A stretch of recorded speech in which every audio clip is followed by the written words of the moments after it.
ওখান থেকে এরকম করছে হি। ও বন্ধুরা, আজকে কি করেছি দেখতে পাচ্ছ?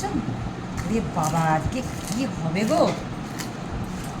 আজকে তো হাতের আর দফারফা হয়ে যাবে, হাতের একেবারে দফারফা হয়ে যাবে। ভালো করে সাবান দিয়ে এইটা কি করছো তুমি? ও মাখিনি আজকে, ওর হাতটা কেটে গেছে। ওখান থেকে এরকম করছে হি।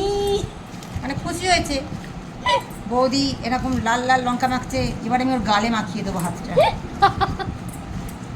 ওর হাত গালে মাখিয়ে দেবো, গিয়ে দাঁড়াও। একটু নুন দিয়ে তেল দিয়ে হলুদ দিয়ে ভেজে নেওয়া হয়েছে, ভেজে নিয়ে এই মেখে নিলাম। এবার একটু কাঁচা লঙ্কাটা একটু রেখে দেবো, আজকে এতটা লাগবে না। আমি যে রান্নাটা তোমাকে মানে রেসিপিটা দেখাবো এত লাগবে না, তবু আমি একটু রেখে দিচ্ছি। ছেলে খেতে খুব ভালোবাসে এই তেল লঙ্কা দিয়ে আলু ভাতে মাখা। দেখো মাপে গোপে দিয়ে দিচ্ছি।